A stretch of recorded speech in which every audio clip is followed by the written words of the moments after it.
Kemarin saya ceramah, 2 hari yang lalu di depan Pak Jokowi saya ceramah. Bapak Presiden, di depan pintu surga, seluruh penghuni surga sudah mau masuk surga. Begitu mau dibuka pintu ternyata macet kuncinya Pak. Masuk lagi, tidak mau terbuka pintu. Tiba-tiba malaikat berkata, adakah yang bisa memperbaiki kunci? Maju orang pertama. Saya bisa malaikat. Siapa namamu? Momoto. Dari mana? Dari Jepang.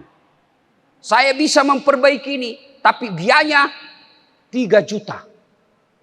Untuk apa 3 juta? 2 juta pergantian spare part barang. Pergantian barang yang rusak, 1 juta biaya kerja. Oke. Maju orang kedua. Saya lebih bisa.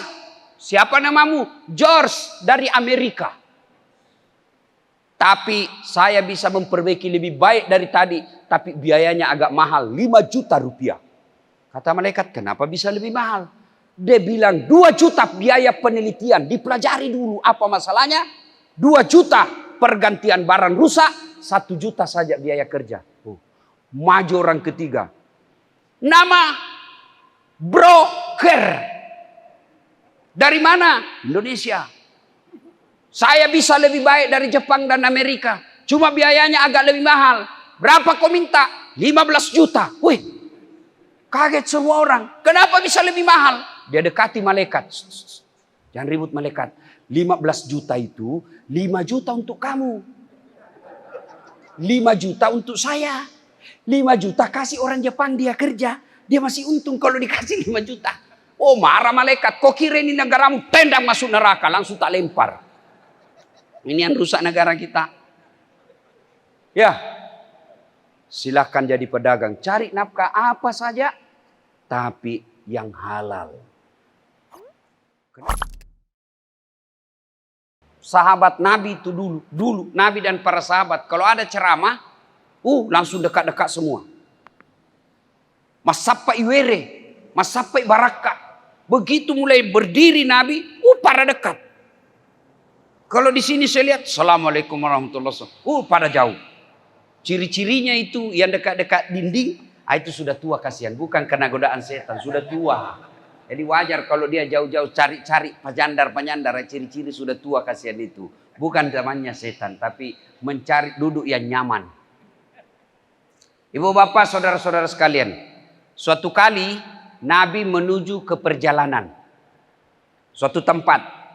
Jadi kira-kira dari sini ya sampai ke depan pasar. Kira-kira seperti itulah. Ketika Nabi ke sana, Nabi melewati pemakaman, tapi bukan pemakaman Covid. Ya.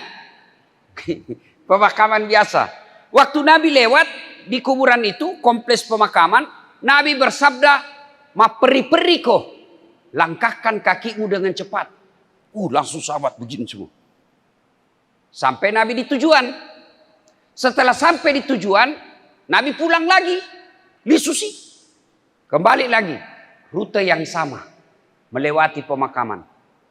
Begitu lewat pemakaman, seluruh sahabat kasih cepat lagi langkahnya. Nabi bilang, "Tidak usah, santai saja. Tidak usah buru-buru. Tidak usah buru-buru. Biasa saja jalanmu." Bertanya sahabat, "Ya Rasulullah, tadi waktu pergi, kami diperintah cepat-cepat. Sekarang tidak. Ada apa ya Rasul?" Nabi bersabda, "Andai saja kau diberi telinga seperti yang saya dengar, kau dengar ini orang disiksa di kuburnya. Ini orang dalam kubur disiksa. Tadi waktu pergi, saya tidak tega dan tidak tahan mendengar dia lama disiksa. Maka saya mau cepat jauh supaya saya tidak dengar dia disiksa. Icallai onna iye, icallai. Dek na lemuknya waku mangkalingai. Tidak betah saya dengar dia disiksa. Maka saya buru-buru cepat supaya saya tidak dengar. Disiksa ini dalam kubur. Pulang tidak lagi. Ibaratnya tadi waktu pergi didengar ditumbuk kepalanya. Pak, dok, cuk. Nabi kasihan. Pulang tidak ada lagi tumbuk-tumbuk. Lalu sahabat berkata, "Kenapa ya Rasul?" Nah, tadi Allah perintahkan kepada malaikat. "Hei malaikat, sudah mi, jangan lagi kau siksa dia. hentikan siksaanmu. Kenapa? Tidak mungkin ini orang kusiksa, anaknya di dunia lagi belajar mengaji, membaca basmalah. Baru anaknya membaca Bismillahirrahmanirrahim, Allah perintahkan, malaikat, sudah, jangan kau siksa ini orang tua. Kenapa mak baca bismillah? Baru membaca anaknya yang hidup Bismillahirrahmanirrahim, Allah sudah perintahkan kepada malaikat, hentikan siksaan ini orang tua dikubur. Nah, ibu bapak, saudara-saudara sekalian, terutama bapak-bapak ini yang sudah muka-muka sakaratil maut. Karena itu kalau sholat subuh, pensiun-pensiun yang banyak pak. Ini saya lihat juga ini. Sudah pada putih rambut, mulai batok-batok. Bapak-bapak, mau bayangkan bagaimana nanti dikubur? Mau bayangkan bagaimana nanti nasibnya bapak dikubur? Lihat anak sekarang. Kalau subuh seperti ini, ada anak datang ke masjid, bapak sudah tenang deh. Tenang pak. Tapi bapak sudah makin tua, makin sakit-sakit, makin jalan makin susah. Anakmu tidak pernah kau dapati di masjid. Rumahnya memang mewah, pintu-pintunya berlapis emas, proyeknya miliar-miliar, tapi kau tidak pernah mendapatinya dalam masjid berjamaah. Tidak pernah kau dapatinya sholat subuh, tidak pernah kau dapatinya ngaji. Demi Allah, siap-siap kau sengsara nanti di kuburmu. Tapi kan ada amalku Ustadz, ada pahalaku Ustadz. Berapa lama bisa bertahan itu pahalamu? Akan habis. Berapa lama kita bisa tahan pahala yang kita buat? Saya sholat Ustadz, tapi tidak bisa tambah lagi ketika kita sudah dikubur. Saya puasa Senin Kamis Ustadz, tapi tidak bisa lagi tambah ketika kau sudah dikubur. Saya umroh tiap tahun Ustadz. Begitu bapak masuk kubur tidak bisa lagi umroh.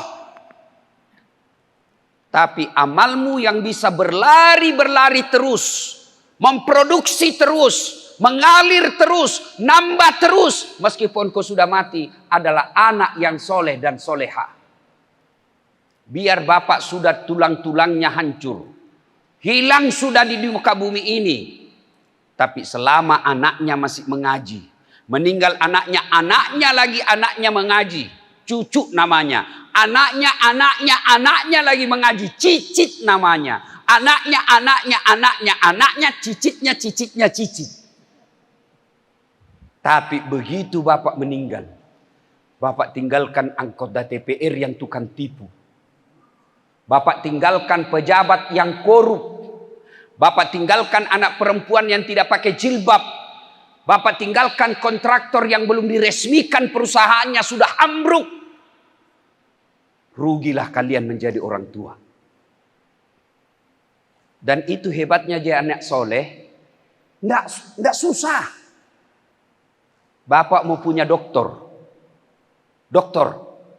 S3, S1 sarjana namanya, S2 magister namanya, S3 doktor namanya, S4 teler namanya. Pak, bisa anakmu doktor kalau dia tidak sarjana? Saya tanya, bapak-bapak bisa enggak anak kita doktor kalau tidak sarjana? Bisa saja disebut doktor honoris causa, penghargaan. Tapi itu sedikit sekali. Ibu-ibu, ibu-ibu yang pegang handphone, saya doakan suamimu kawin lagi. Bilang kak tadi simpan dulu HP-mu. Dupai. Bu, Bu, bisa ndak anakmu jadi dokter kalau tidak pernah kuliah fakultas kedokteran? Nggak bisa. Kada bisa. Bujur ulun. Kada kawa. Mana rumah pian? Parak rumah Pak Imam. Saya suka bener itu orang Banjar kalau bicara. Mendayu-dayu. Beda orang Bugis. Kayak kok. Beda tuh orang Bugis itu. Kada manahan belaki Bugis. Dipadahi kada metepe. Bapak saudara-saudara sekalian, Ayo. Bisa ndak Bapak Ibu punya anak bupati kalau sedikit yang pilih di wali kota sini? Bisa ndak jadi pejabat anak kita jadi bupati kalau dia tidak ikut pilkada? Bisa? Tolong jawab ini bapak-bapak. Bisa ndak anak kita jadi bupati kalau dia tidak ikut pilkada? Bisa saja. Itu sedikit tiba-tiba meninggal. PJ namanya, pejabat. Tapi mau jadi bupati sulit. Mau jadi dokter ada syaratnya berat. Mau jadi dokter S3 berat lagi. Tidak semua orang bisa. Tapi anak jadi soleh, soleha. Bisa ndak anak kita soleh dan soleha tidak dokter? Bisa ndak? Bisa. Bisa ndak anak kita jadi soleh dan soleha tanpa harus pilkada? Bisa. Bisa ndak anak kita soleh dan soleha padahal orang tuanya miskin? Bisa. Jadi soleh dan soleha anak kita tidak susah, tidak perlu biaya mahal, tidak perlu wajib pilkada, tidak harus sekolah tinggi-tinggi.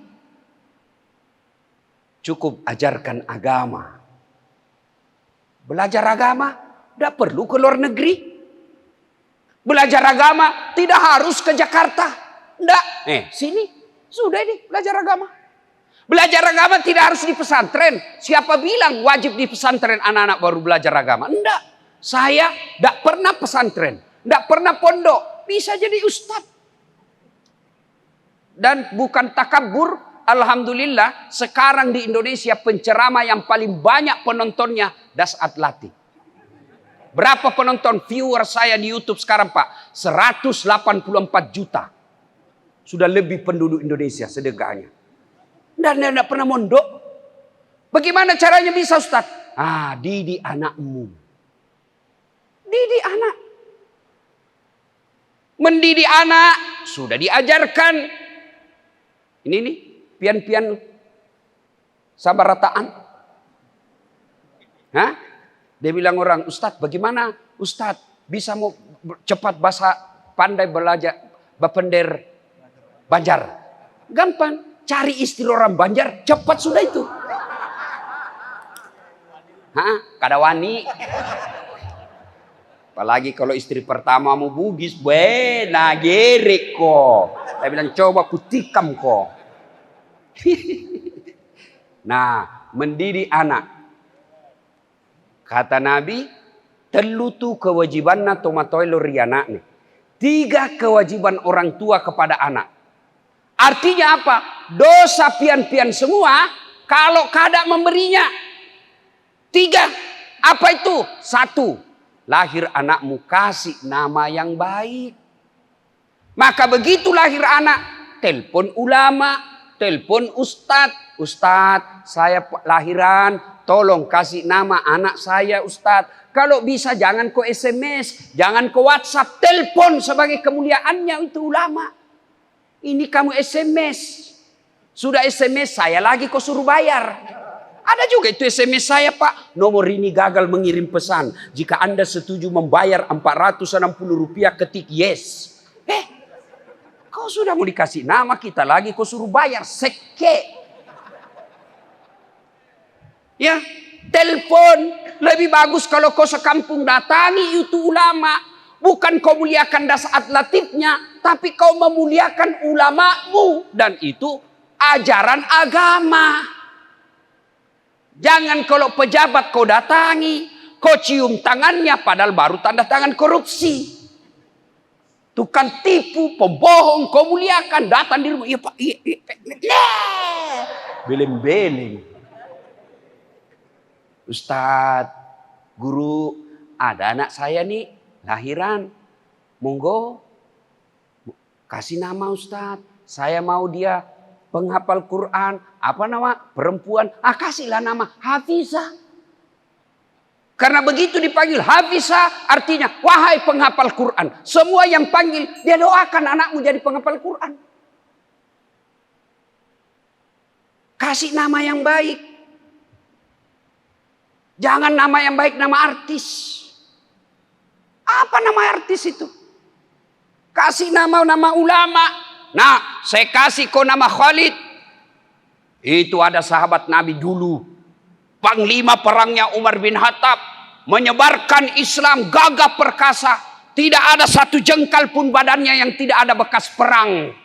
Bekas-bekas parang, bekas tombak, bekas panah, penuh badannya. Karena apa? Menyebarkan Islam. Saya mau kau seperti itu nak. Khalid bin Walid. Akhir perempuan. Nak, saya mau kasih kau nama Sumayyah. Siapa Sumayyah? Inilah umat Islam pertama yang mati syahid. Orang Islam pertama yang mati mempertahankan kemuliaan Muhammad sallallahu alaihi wasallam. Disuruh menghina Muhammad tapi diludahi mukanya Abu Jahal. Marah Abu Jahal, dia tombak, meninggal dia Pak, diikat. Saya mau kau seperti itu cintamu kepada nabimu. Kau pertaruhkan nyawamu demi memuliakan nabimu nak. Saya mau kau seperti itu. Lahir anaknya, nak saya kasih kau nama Lionel Messi. Saya mau kau jago main bola seperti Lionel Messi. Lionel Messi baru PC. Bagaimana mau jago main bola? Nah sampai sekarang PSSI selalu ribut. Ribut lagi. Kalah lagi PSM kemarin sama Borneo. Sekali PSM, tetap PSM. Hidup PSM. Ayo, satu kasih nama yang baik. Itulah dulu orang-orang Bugis Pak, kalau dia kasih namanya. Karena kasihan mereka belum tahu kalimat-kalimat Arab. Mereka belum tahu bahasa-bahasa Arab. Maka mereka memberikan nama-namanya anaknya yang ada marwah di dalamnya. Ada harapan besar di dalamnya. Kasih nama, nak, namamu siapa? Latanri Tetah. Itu artinya tidak ada yang berani sama kamu. Nah, saya kasih kau nama Laten Risau. Apa artinya? Tidak terkalahkan. Orang Bugis. Ada juga Ambo-Ambo. Ambo Dale. Murah rezekinya. Ambo Upe. Selalu beruntung. Ambo Saka. Tidak pernah lolos pilkada. Itu orang Bugis kalau banyak anaknya lahir meninggal lagi. Hidup satu. Maka dia kasih namanya Ambo Saka. Enggak? Atau biasa juga ambot tuo. Ada juga ambot tang yang banyak di bengkel. Ambot tang. Kalau dia suka jual perhiasan ambot intang. Macam-macam. Itu harapan, doa. Orang Jawa juga begitu. Saya tidak bisa jelaskan nama-nama Jawa tapi begitu juga pasti. Joko Widodo. Susilo Bambang Yudhoyono. Banyak O-nya kalau orang-orang Jawa. Itu pasti ada harapan di dalamnya. Kasih nama yang baik. Yang kedua, setelah kasih nama yang baik, beri makan. Pandai. Tapi ingat ketika memberi makan anak, halalan, thayyiban, wasi'an. Cari nafkah. Allah tidak larang kau jadi pedagang. Tapi jadi pedagang yang jujur. Jangan kau tipu pembelimu. Datanglah orang kasihan dari Berau ke Samarinda belanja. Begitu sampai di Samarinda, berjam-jam dia jalan dari Berau naik mobil. Seharian macet lagi dengan harapan membeli barang yang bagus di kota Samarinda. Dia tidak beli di Berau padahal dijual. Tapi dia lebih yakin barang di Samarinda lebih baik. Ketemu pedagang tukang tipu. Bagus ini, bujur. Asli, bujur. Demi Allah. Padahal palsu. Sampai kasihan di Berau. Baru 2 bulan dia pakai. Hancur padahal itu uang penderitaannya dibelikan. Ternyata kau tipu. Bagaimana anakmu mau halal? Kenapa? Kau kasih makan anakmu uang haram. Maka anakmu keras hatinya. Kau tipu orang ketika kau berdagang. Allah tidak larang kau jadi kontraktor. Tapi jangan kau menipu proyek. Allah tidak larang kau jadi calo. Tapi jangan menipu orang. Pernah dengar ini, baru-baru ada kisah ini. Kemarin saya ceramah, 2 hari yang lalu di depan Pak Jokowi saya ceramah. Bapak Presiden, di depan pintu surga. Seluruh penghuni surga sudah mau masuk surga. Begitu mau dibuka pintu ternyata macet kuncinya Pak. masuk lagi. Tidak mau terbuka pintu. Tiba-tiba malaikat berkata, adakah yang bisa memperbaiki kunci? Maju orang pertama. Saya bisa, malaikat. Siapa namamu? Momoto. Dari mana? Dari Jepang. Saya bisa memperbaiki ini, tapi biayanya 3 juta. Untuk apa 3 juta? 2 juta pergantian spare part barang. Pergantian barang yang rusak, 1 juta biaya kerja. Oke. Maju orang kedua. Saya lebih bisa. Siapa namamu? George dari Amerika. Tapi saya bisa memperbaiki lebih baik dari tadi. Tapi biayanya agak mahal. 5 juta rupiah. Kata malaikat, kenapa bisa lebih mahal? Dia bilang 2 juta biaya penelitian. Dipelajari dulu apa masalahnya. 2 juta pergantian barang rusak. 1 juta saja biaya kerja. Maju orang ketiga. Nama broker. Dari mana? Indonesia. Saya bisa lebih baik dari Jepang dan Amerika. Cuma biayanya agak lebih mahal. Berapa kau minta? 15 juta. Wih, kaget semua orang. Kenapa bisa lebih mahal? Dia dekati malaikat. Jangan ribut malaikat. 15 juta itu 5 juta untuk kamu. 5 juta untuk saya. 5 juta kasih orang Jepang dia kerja. Dia masih untung kalau dikasih 5 juta. Oh, marah malaikat. Kau kira ini negaramu, tendang masuk neraka. Langsung tak lempar. Ini yang rusak negara kita. Ya, silahkan jadi pedagang. Cari nafkah apa saja. Tapi yang halal. Kenapa ya anak saya itu begal sekali, Ustaz? Susah dinasehati. Lain dikata, lain dia lakukan. Terlalu sering kau kasih makan uang haram anak. Yang ketiga, kata Nabi, cara kewajiban orang tua kepada anaknya, mendidiknya. Didik anak, boleh kau baca buku riset dari Amerika. Boleh kau baca hasil penelitian dari Eropa. Boleh. Tapi keliru mendidik anak tidak membuka Quran. Buka Quran. Quran mendidik. Ya bunayya, wahai anakku, la tusyrik billah. Jangan kau serikatkan Allah. Maka pendidikan pertama kepada anak ketika dia sudah mulai balik, maka pertama ajarkan anak kita la ilaha illallah Muhammadur Rasulullah. Tidak Tuhan selain Allah dan Muhammad adalah utusan Allah. Nah, besok-besok ketemu sama orang, jenggotnya sampai di perut, gamisnya luar biasa, baunya bau Makkah, ayat dia hafal satu Al-Quran, semua hadis dia kuasai, tapi dia mengaku Nabi, langsung kau tinggalkan, haram kau percaya sama dia. Itu akidah.